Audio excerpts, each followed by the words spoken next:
भारती महान भूमी. या भूमीच्या कणाकणामध्ये आपणास या राष्ट्राची थोरवी सांगणारी गीते ऐकू येते. येथील मंद मंद वाहणाऱ्या वाऱ्याच्या झोक्याबरोबर वीरकथा, शौर्यकथा ऐकू येते. येथील वीरांच्या कथेसोबत अनेक स्त्रियांनी रणरागिणी होऊन शत्रूला नाकीनऊ करून ठेवले आहे. त्यांच्या कथा सांगणारे पोवाडे, ओव्या येथील घराघरात घुमत असतात. आज जाणून घेणार आहोत कथा शौर्याची, बुद्धीची, असामान्य व्यक्तित्वाची, ज्यांचे शौर्य एवढे महान आहे की वर्णन करताना शब्द जपुरे पडते. कथा एका अशा महान राणीची जी होती धीर, असामान्य कर्तृत्वाची, दूरदर्शी विचारांची, बुद्धिमान, निपक्ष, धार्मिक, प्रगतशील आणि दूरगामी, धर्मशास्त्र, नीतिशास्त्र, राज्यशास्त्रामध्ये पारंगत, जिच्या एका हातात शस्त्र तर दुसऱ्या हातात शास्त्र होती. साधारण 3 शतके राज्यकारभार करत असताना राज्यातील सांस्कृतिक वारसा तिने जपला. कोण ही महान राणी, कोण ही राज्यमाता? आपण बोलत आहोत पुण्यश्लोक अहिल्याबाई होळकर यांच्याविषयी. या राणीविषयी जाणून घेताना प्रथम आपण जाऊया तिच्या बालपणात. 31 मे 1725 रोजी अहमदनगर मध्ये चौडी गावात मालकोजी शिंदे आणि सुशीलाबाई यांच्या घरी एक पुष्प अवतरले.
तुझ्या आवाजाने आम्ही हरावून गेलो.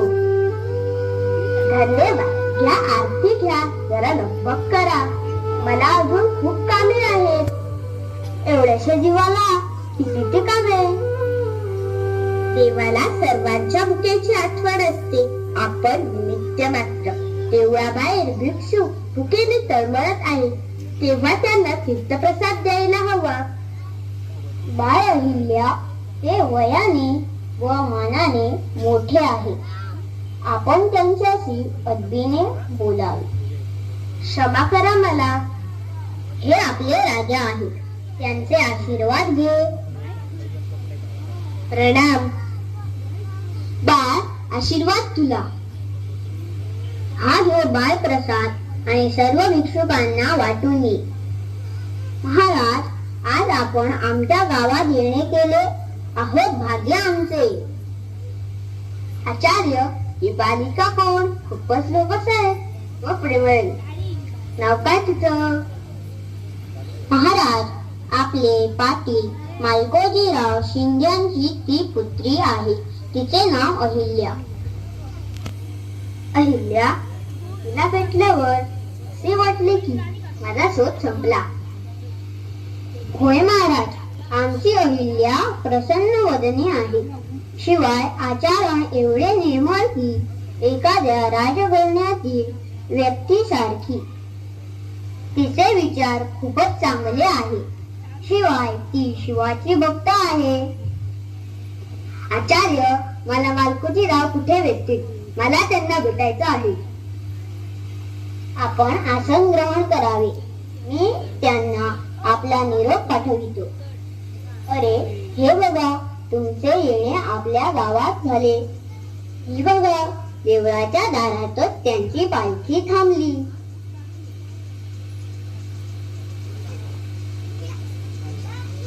मालकोजी, हो गा, भेट करा.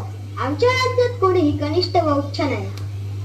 महाराज, आपण मालवा साम्राज्याचे राजकर्ते पेशव्यांच्या मर्जीतले. आज आपण गावात येऊन भेट दिली. काही अपराध घडला होता आमच्या हातून? नाही पाटील साहेब, माझ्या एका वैयक्तिक कामासाठी तुमची भेट घ्यायला आलो आहे. आम्ही तुमच्याकडे काहीतरी मागायला आलो आहे. महाराज, हे राज्य, ही पाटीलकी आम्ही पूर्ण श्रद्धेने निभवत आहोत. आपण आम्हाला हुकूम करावा आणि तो आम्ही पाळावा. मालकोजी, तुमच्या निष्ठेबद्दल आम्हाला पूर्ण विश्वास आहे आणि तो पुढे असाच राहील. मला बोलायचं आहे तुमच्या मुलीबद्दल. अहिल्या, तिचं काय महाराज? ती आमची कन्या. मालकोजीराव, तुमची पुत्री महाराजांच्या स्तुतीची कारण बनली आहे. आपली मुलगी प्रेमळ व कार्यदक्ष आहे.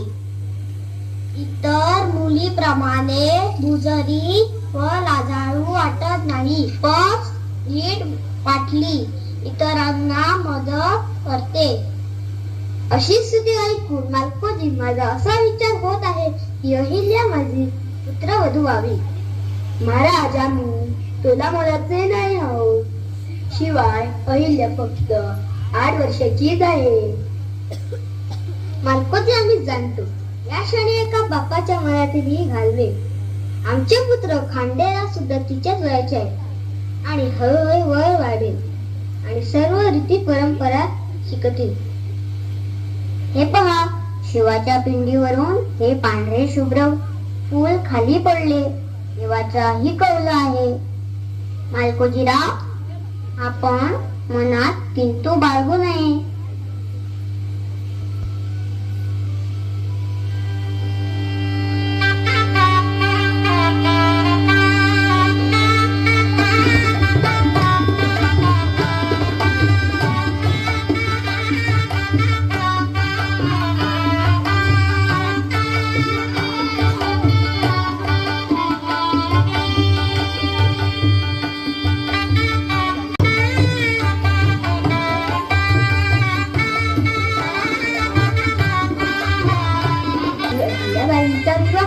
खंडेराव होळकर यांच्याशी झाला.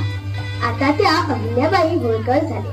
लग्नानंतर मालुजी नावाचा पुत्र व मुक्ताबाई नावाची मुलगी अशी 2 अपत्ये त्यांना झाली. अहिल्याबाई सामान्य माणसांमध्ये असामान्य स्त्री होती. खूपच चौकस व्यक्ती. शिवाय धर्मशास्त्रात नीतिशास्त्रात पारंगत आहे. हे पाहून मल्हाररावांना तिचा अभिमान वाटे. मल्हारराव खंडेरावांबरोबर अहिल्यादेवींना सुद्धा राज्यकारभाराचे धडे देत असत. मल्हाररावांच्या दक्षतेखाली अहिल्यादेवी रणशिल्पातील खेळीमेळी शिकत होत्या.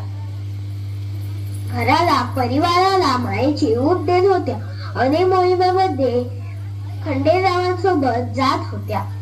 घोडेस्वारी, तलवारबाजी यांचे सराव करत होत्या. 1754 साली कुंभेरीच्या मोहिमेमध्ये खंडेरावांना वीर म्हणून आले. त्या काळी मृत नवऱ्यांसोबत सती जाण्यास प्रथा होती. अहिल्यादेवी सती जाण्यास तयार झाली.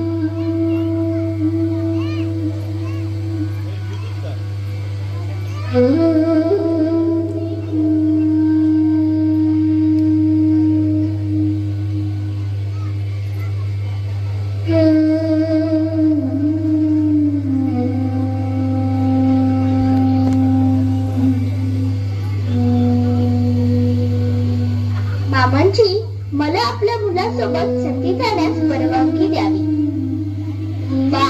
जो समाज स्वतःचा इतिहास विसरतो तो समाज इतिहास निर्माण करू शकत नाही, तो इतिहासात जमा होतो. आम्ही राज्यकर्त्यांनी तर प्रथा रूढी सांभाळल्या नाही तर समाज दिशाहीन होईल. या बेसहार बेबस लोकांना आम्ही धीराचा भक्कम हात दिला नाही तर समाजाने कोणाकडे पाहावे. मुली, खंडेराव तुझ्यामध्ये आम्ही कधी भेदभाव केला नाही. आपले पिताश्री मालकोजीरावांना आम्ही शब्द दिले आहे की तुमच्या मुलीला स्वतःच्या पोरासारखे सांभाळू.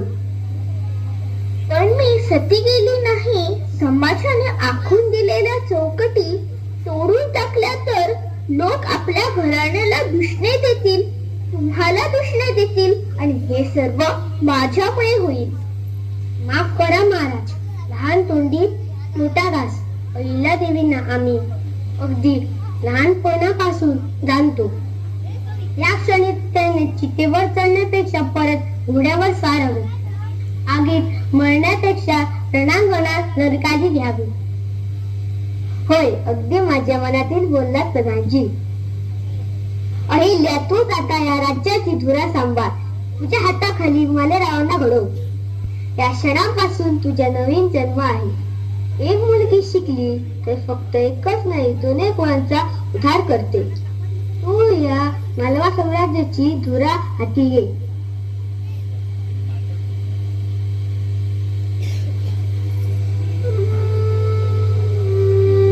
होय, हाच तो क्षण. मल्हाररावांनी घट्ट पकडून ठेवलेला, निसटायला न दिलेला, समाजातील वाईट रूढींना कलाटणी देणारा. अहिल्याबाई सती जाण्यापासून थांबल्या व त्यांनी आपला पुत्र मालेराव त्याला राज्यगादीवर बसवले. खंडेरावांच्या मृत्यूनंतर त्यांचा पुत्र मालेराव याला राज्यगादीवर बसून अहिल्याबाई राज्यकारभार पाहू लागले. 1766 साली मल्हारराव मरण पावले. अहिल्याबाईच्या जीवनात मोठी फोडणी तयार झाली, पण या दुःखातून त्या सावरल्या. तिच्या कार्याला बांध न होता रानवनात भटकणाऱ्या आदिवासी भिल्ल लोकांना त्रास दिले, पण त्यांच्या सहयोगानेच हे रानवनाचे रक्षण त्यांनी केले. त्या लोकांना आधार दिला, पुनर्वासन केले. प्रजाहितदक्ष अहिल्याबाई म्हणून त्यांची ख्याती होती. मुलींना शिक्षण देण्यासाठी त्यांनी शिक्षण पद्धती उभारल्या.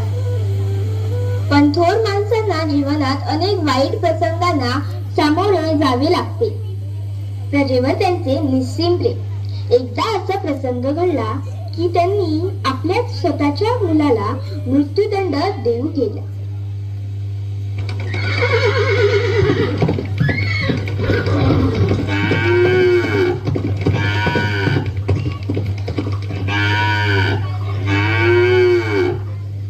अरे रे, इथे वासरू म्हणून पडलं.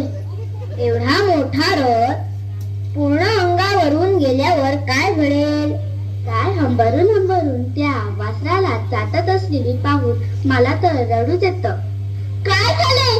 काय झाले? काय प्रकार आहे हा? कोणी मारले या वासराला? बोला, बोला, मला उत्तर हवे आहे. राजमाता, आत्ताच महाराज मालेराव इथून रथावर स्वार होऊन भरधाव वेगाने गेले. हा हा, पुढे बोला. तुम्हाला कोणालाही घाबरण्याचे मुळीच कारण नाही. राजघराण्यातील व्यक्तीच्या विरुद्ध कायदा हा कायदा. ज्या व्यक्तीकडून गुन्हा घडला आहे त्याला शिक्षाही झालीच पाहिजे. अपराधी हा अपराधीच असतो. हेच माझे वचन आहे आणि माझे वचनच शासन आहे. अरे ही गाय विश्वाची माता आहे. तिच्या वासराला घेऊन ती माझ्या राज्यात राहते. ज्याप्रमाणे मी येथील माणसांची काळजी घेते त्याचप्रमाणे येथील पशु पक्षी जनावरे ही माझीच जबाबदारी आहे. होय राजमाता, वासराला चाटत असलेली ही गाय पाहून मला अतिशय वेदना होत आहे. पण आज अपराधी हा राजघराण्यातील व्यक्ती, त्याला शासन कोण करेल? तर माल्लेराव साहेब अपराधी असतील तर त्यांना दंड झालाच पाहिजे. आणि आम्ही राजमाता, आपण थोडे समजले घ्यावे. घडलेल्या प्रकाराची माहिती मिळताच आम्ही धावत येथे वर आलो. आम्ही आपल्या विनंती करतो की कृपया फेरविचार करावा. सेनापती तुकोजीराव, आपण दिलेला सल्ला आम्ही ऐकला, पण विचारात फेर बदल नाही नाही नाही. ज्याप्रमाणे वासराला चिरडून माल्लेरावांचे रथ निघून गेला, त्याचप्रमाणे आम्ही तुम्हाला आदेश देतो. थांबा राजमाता, आणि मला माफी द्या. मल्हारराव महाराजांनी या राज्याची आणि माझ्या सर्व पितरांची शपथ घेऊन सांगतो, मी एक स्वामीनिष्ठ सेवक. मनाची आज्ञा पाळणे, मनाची सेवा करणे एवढे समर्थ ठाऊक. आमच्या हातून या राज्यकर्त्यावर वार होणे केवळ अशक्य. मला माफी द्या, मला माफी द्या. आम्ही जाणतो तुकोजीराव, आम्ही जाणतो तुम्ही मल्हारराव साहेबांचे दत्तक पुत्र. हक्काने मागायचे तर हे पूर्ण राज्य तुमचे झाले असते. थोरल्या महाराजांनंतर तुम्ही राज्यगादीवर आपला हक्क सांगू शकत होता. पण तुमच्या स्वामीनिष्ठे पुढे सूर्याचे तेज सुद्धा फिकेच. तुमच्या पुढे कोणाचंच निभाव लागणे शक्य नाही. मल्हारराव महाराजांनी मला तुम्हाला साथ द्यायला सांगितलंय. तरीचे रक्षण करणे, तिला दिशा दाखवणे व सतत बरोबरीने राहणे. महाराजांनी माझ्याकडून तसे वचन घेतले आहे.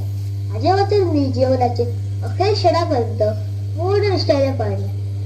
तेव्हा आम्ही परत आपणास विनंती करतो, माल्लेरावांच्या शिक्षेबद्दल फेरविचार करावा. नाही, शिक्षेबद्दल फेरविचार नाही. ज्याप्रमाणे वासराला रस चढून त्याला मारले आहे, त्याचप्रमाणे माल्लेराव साहेबांनाही रसाखाली चिरडण्यात येणार. राजमाता, तुमच्या राज्यनिष्ठेला वारंवार सलाम. आपल्याच पुत्राला मृत्यूदंड सुनावणाऱ्या या मातेच्या कायद्यात काय कालवाकालव होत असेल याची आम्हास कल्पना आहे. पण पहा बरे, ती गाय हमरून आपणास काय सांगत असेल? गाय सांगत आहे, राजमाता, तुझ्या न्यायाबद्दल मला कोणतीच शंका नाही. गाय म्हणत आहे, हे राजमाता, तुला माझ्या वेदनेची तीव्रता आहे, ही मला जाणीव आहे.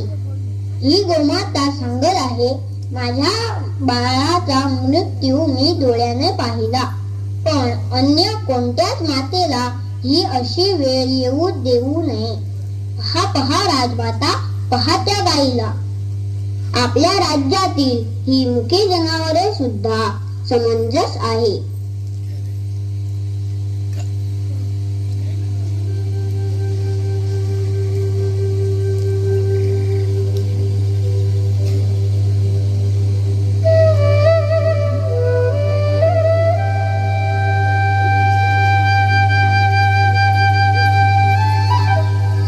आजच्या या घटनेने मालकोजीराव अहिल्याबाईंच्या मृत्यूदंडापासून वाचला खरा, पण पुढे नियतीच्या मृत्यूदंडापासून वाचू शकला नाही.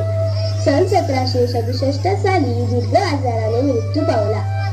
आपल्या मुलाला राज्यगादीवर बसून अहिल्यादेवीने स्त्रियांचे सेनादल उभारण्याची जय्यत तयारी केली होती. स्त्रियांना सैनिक म्हणून दलामध्ये सामील करून घेणारी ही महिला राज्यकर्ती होती.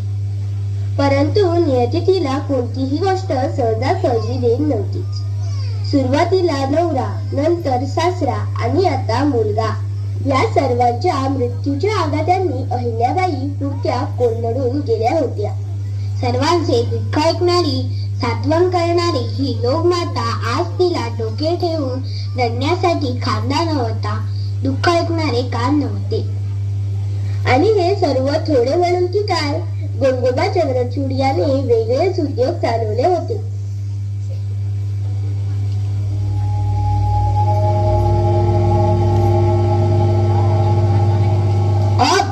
प्रौढ पहाड़ के नीचे या अहिल्याचा पती सासरा आणि एकमेव वारस म्हणजे तिचा पुत्र सर्वजण देवाला प्यारे झाले. आता ह्या राज्याला कोणीच वारस उरला नाही. ही अहिल्या एक विधवा स्त्री, अबला नाही. तिला काय माहित राजकारभार कशाशी खातापतो. हे मालवा साम्राज्य हे सांभाळणं अति कठीण आहे, मुळात अशक्यच. तेव्हा पेशव्यांना पुण्यामध्ये ही खबर लगबगीने कळवली पाहिजे. हा खलिता आताच रवाना करतो. इतिहास साक्षी आहे, आपल्या देशात जर कोणी देशद्रोह केला असेल तर तो आपल्याच नातेवाईकांनी, स्वकीयांनी मालमत्तेसाठी, जमिनीच्या तुकड्यासाठी, तणासाठी आपल्या लोकांचे गळे कापले, शत्रूशी हात मिळवणी केले आहे. होय, गंगोबा चंद्रचूडांनी पाठविलेल्या खलिता मिळताच पेशव्यांनी त्यांचा विश्वासपात्र राघोबा यांना 30,000ची फौज घेऊन मालवा साम्राज्यावर आक्रमण करण्यास रवाना केला. नदीच्या काठावर येऊन थांबला आहे. नदी ओलांडण्याची योजना आखतो आहे.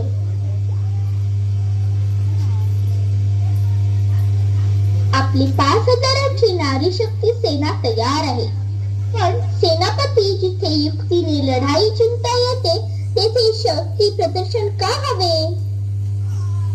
आपण एवढे निर्धास्त बोलतात म्हणजे आपली युद्धनीती चालू आहे. मधामध्ये आखणी झाली आहे. रक्ताचे सडे घालून मिळालेली वीरश्री काय कामाची? आम्ही शत्रूचा मनात पराभव करू म्हणजे त्याचा रणामध्ये पराभव शक्य आहे. आणि हेच माझे वचन आहे आणि माझे वचनच शासन आहे. सेनापती, लेखनाचे साहित्य घ्या. एक खलिता राघोबांकडे पाठवा. लिहा. श्री श्री राघोबा यास स्नेह नमस्कार. आपण शिप्रा नदी काठी 30,000 सशस्त्र सेना घेऊन आराम करत आहात. मालवा साम्राज्यावर आक्रमण करण्याचा आपला मनसुबा आपण बाळगला आहे, पण त्या शिप्रा नदीच्या दुसऱ्या काठी माझी 5,000ची स्त्री सेना जागत पहारा देत आहे. चुलीतली भाकर भाजत मुलाला कडेवर घेऊन त्या तलवारीच्या पातील्या धारा काढत आहेत. कोण जिंकण्यास पात्र आहे हे येणारा काळ ठरवे. तुम्ही आम्हाला मारलात किंवा सोडलात काय फरक पडतो? आम्ही जिंकू किंवा मृत्यू आम्हाला जिंकेल, पण मला काळजी तुमचीच. जिंकलात तर स्त्रियाशी लढायला जाणारे षंड असतील असा उपहास उडविला जाणार, आणि हरलात तर एका विधवा स्त्रीने जिच्यावर दुःखाचा पहाड कोसळला आहे तिला हरवणे काय शौर्य आहे? अबलेला हरवून राज्य घेणारे महापापीच असतील अशी उपेक्षा आपल्याला सोसावी लागेल. इतिहासात एका अबला विधवा नारीवर आक्रमण करणारे पेशवा अशा प्रकारे नाचक्की झालेले स्वर लिहिले जाणार ते वेगळेच वृत्त. या सगळ्याचा विचार आपण केलेला आहे हे आम्ही जाणतो. पुढील योजना विचारपूर्वक व्हाव्या. श्री शंकर. हे पत्र पेशव्यांच्या हातात येताच ते घाबरले. हे स्वर एका अबला स्त्रीचे असू शकत नाही. ही तर वाघीण आहे, वाघीण. आगोबा यांनी पत्राचे उत्तर म्हणून एक पत्र राणी साहेबांना पाठविले. आज्ञा असावी राजमाता. श्री श्री अहिल्याबाई यास. आम्ही शिप्रा नदी काठी थांबलो हे खरे, पण मालवा राज्यावर आक्रमण करण्याचा आमचा मनसुबा नव्हे.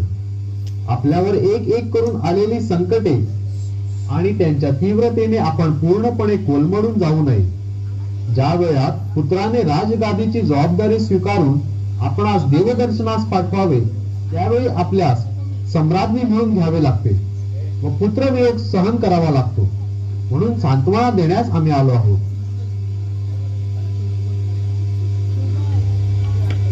मालवा की रानी बनी करुण कहानी बनी, एक एक कर शव कितनी उठाती है, देख प्रजा के पीर पौठ चक्षुओं के तीर, राज राजलोक धर्म हेतु स्वयं उठ आती है। युग का विश्वास बनी जनता की आस बनी, जनता को भूलने को शौक सहलाती है। देवी राजमाता से अहिल्या बनी लोक माता, साहसी शासिका पुण्य श्लोक कहलाती है, पुण्य श्लोक कहलाती है।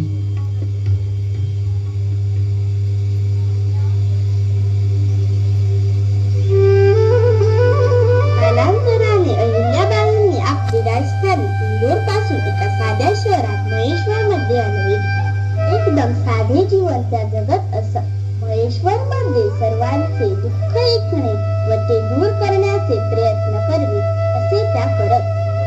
महेश्वर मध्ये त्यांनी कापडाच्या उद्योगाला पूर्ण सहयोग दिला। महेश्वर सिल्क साडी आजही जगभर प्रसिद्ध आहे। या काळी डाकू, पिंडारी रानावनात राहत आणि लोकांना त्रास करत, परंतु राणी अहिल्याबाईंनी त्यांनाच त्या भागामध्ये प्रमुख करून भागाचे संरक्षण करण्यास लावले। भिल्ल, गोंड या जमाती त्यांनी पुनर्वसन केल्या। अहिल्याबाईंच्या दरबारात पंडित, कलाप्रेमी यांना पूर्ण संरक्षण मिळाले होते। त्यांच्या आवश्यक वस्तू दरबारातून उपलब्ध केल्या जायच्या, घर निवासाच्या सोयी पुरविल्या जायच्या। त्यांनी खूप रस्ते बांधले, झाडे लावली, विहिरी बांधल्या, धर्मशाळा, देवालय यांचे बांधकाम केले। हे सर्व त्या आपल्या खर्चाने करत। हजारो मंदिरे त्यांनी परत बांधली। औरंगजेबाने काशीमधील मंदिर तोडले, ते त्यांनी पुन्हा बांधले। गया येथील विष्णुपद मंदिर त्यांनी दुरुस्त केले। बद्रीनाथ, द्वारका, ओंकारेश्वर, पुरी, गया, रामेश्वरम ही हिंदू धर्मातील स्थळे त्यांनी पुन्हा बांधली। वयाच्या 70व्या वर्षी रामेश्वरम येथे त्यांनी देह सोडला। परदेशी लोकांनी सुद्धा त्यांच्या कार्याची दखल घेतली आहे। अशा या महाराणीला आपण पुण्यश्लोक अहिल्याबाई म्हणतो। अशा या थोर व्यक्तिमत्वाला आम्ही सर्वांनी मानवंदना देण्यासाठी हा छोटासा प्रयत्न केला आहे।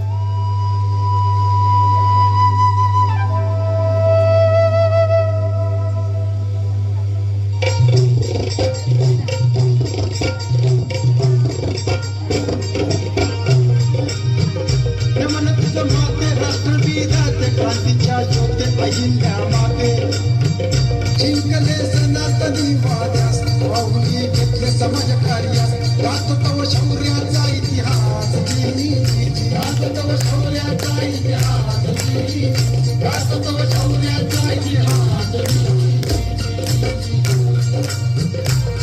लोकशाही धर्माचा वसा, लोकशाही धर्माचा वसा,